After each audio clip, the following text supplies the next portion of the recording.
Comedian Bill Burr had something to say on Elon Musk that I want to play for you. This is from his podcast. And what's interesting is that a lot of the big comedians, famous comedians who have, well-known podcasts have really fallen in the same community of individuals, mainly men, who support Trump.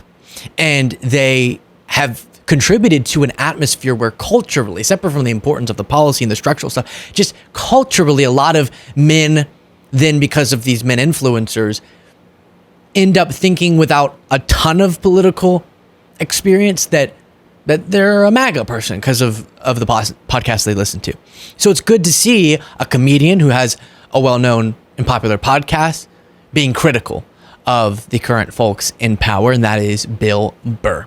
If you appreciate the show, please do click the subscribe button for this podcast. Here's Burr. Why do I have to check myself out at a CVS Rage? I know I don't work here. You know what I mean? I love when they giving you a rough time. You got to insert the chip. It's like, I'm sorry, I missed training day when I wasn't working here, getting paid. Or when they try to get all your information and then they go, we don't share this with anybody. And you want to be like, you don't. You don't.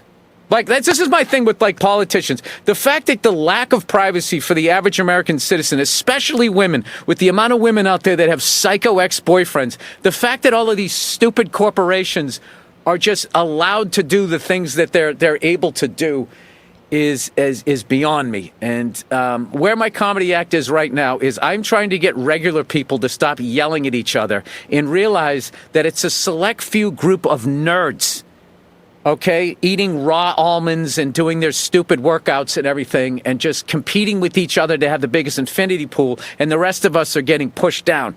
And they've politicized the whole stupid thing, and we're falling for it. And who's the they? Besides people who eat almonds? That idiot Elon Musk. Oh. That guy, he's going to, who evidently is a Nazi. I just refuse to believe that it was an accidental 2-time Sieg Heil. And he does it at a president. Bill, it was. Okay. Bill, it was. Who among us hasn't accidentally Sieg Heiled? Come on, Bill. Presidential inauguration. This is why I hate liberals. It's like liberals have no teeth whatsoever. They just go, oh my God, can you believe I'm getting out of the country? I'm just like, you're going to leave the country because of one guy with dyed hair plugs and a laminated face who makes a bad car and has an obsolete social media platform? You're going to leave this. Why doesn't he leave? Why isn't he stopped? What are we so afraid of this guy who can't fight his way out of a wet paper bag?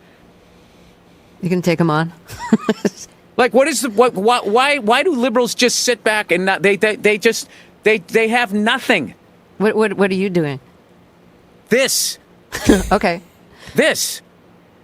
You got to speak up about it. You don't just go oh my God, what? Listen, first of all, it's I'm a stand-up comedian. It's not my friggin' job. I'm talking about Democratic politicians. Where is their pushback? They're allegedly liberal. You see this guy do this thing. You know what the end result of this thing is, which all these neo-Nazis, not only are they stupid because they're neo-Nazis, they don't even look at what Hitler did.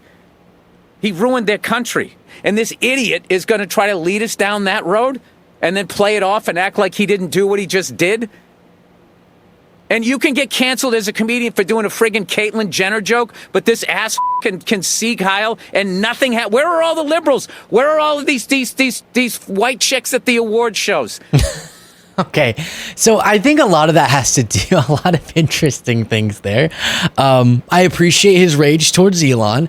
I think some of what he said might be the environment he's in, because a lot of liberals, and not just me, but a lot of folks are very much in rage and outspoken and trying to get the word out. And I know that MAGA hates when the N-A-Z-I word is referenced, but that's not my claim. Instead, my claim is that his Doge efforts, his ideology on the government, are going to hurt your life and mine, and that we should oppose. And he has been given a level of power that they should not be comfortable with. And so I know sometimes Bill Burr goes really far with things, but at least the demographic that probably he speaks to is hearing something other than just the Rogan Sphere version of comedian podcast distilled politics, right? A really funny moment you have to see on the whole Elon thing and rage towards Elon is Democratic Senator Tina Smith and Breonna Keeler on CNN asked for the question, is this tweet about Elon appropriate? Here we go. I want to say to people, there's a bad language, curse word, expletive alert here ahead of this. You said, this is the ultimate dick boss move from Musk, except he isn't even the boss, he's just a dick. And then you followed that up with, I'm on the side of the workers, not the billionaire asshole bosses. And you've seen the polls. Democratic voters want more from your party. They want to see you opposing Trump in a more fulsome way. So, I mean, I ask you this sincerely. Do you, like, what's the value in that kind of language and communication? Is that the best way to communicate the... Okay, before we play her answer, I love how mainstream media hosts have to always have that sort of monotone, level-headed reading. Like when she read the... Senator Smith, do you think that saying he's just a dick is... And the way she read it was so... I want to warn our viewers about the language that you're about to hear. Senator, you posted, quote, Elon Musk is a piece of shit.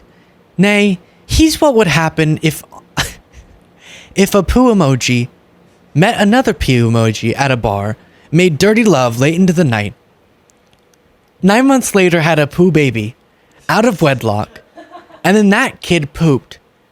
You're that, Elon Musk, a poo emoji's love child's poo emoji. And also you're a dick, end quote. Senator, what did you mean by that? Do you really think that language is appropriate? Oh, it's great. Democratic voters want more from your party. They want to see you opposing Trump in a more fulsome way. So, I mean, I ask you this sincerely. Do you, like, what's the value in that kind of language and communication? Is that the best way to communicate the stakes of the moment that the country's in? Well, what I am hearing from voters at home and what I heard on your show is that people want to see some fight. They want to see some urgency in this moment that we're in. And I think with that tweet that I did, it touched a nerve with millions of people because everybody has had the experience of having some boss who treats them with disrespect, who denigrates their work, and is just basically using big power play moves to terrorize them. And so to me, what we really need to do in this moment is to speak out and to speak out loudly and clearly. And you can see my colleagues doing that across the board. You know, a couple of days ago, Elon Musk had the audacity to call Mark Kelly, a United States senator and a combat veteran, to call him a traitor. And yeah, so amid all of our problems, it does feel a little silly. It does. It does. To say, should you be using potty words? Do you know what I mean? It does feel weird. But I also understand that Keeler's asking, do you think this is the most effective way to communicate your message? But here's the problem. Tina Smith got asked on CNN to talk about it. That's the point. And now she gets to talk about something that resonates with people. And so I get that we don't want our politics to descend into just us screaming at each other and being super vulgar. And I'd like to believe we could have a higher thought process than that. But number one, is the priority to care about that right now? No. Number two, the incentive structure is you put something out like that, it does get more engagement, more people hear the message, and more people go, yeah, wait, this is inappropriate. For Elon's the one acting inappropriately. He is, after all, a poo emoji's love child's poo emoji. Okay. End quote. Washington Post reports Elon Musk's business empire is built on $38 billion in government funding. Just remember that. when they go, we saved $400 million in trans kangaroos in northern Alaska. What? Yeah. And we find out that's fake. But when they tout these numbers, he's had $38 billion in government funds for his business empire, as it's described. He necessarily relied to become as rich as he is, on government funding. Some funding, whenever we see the rockets go, some people would say that's wasteful. I love space exploration, but Elon, you're the one saying we're all out of money. What are we wasting billions of dollars on you for? So we're going to cut Social Security, or we're going to cut Medicaid before we cut SpaceX contracts? Seems off. Share your thoughts in the comments.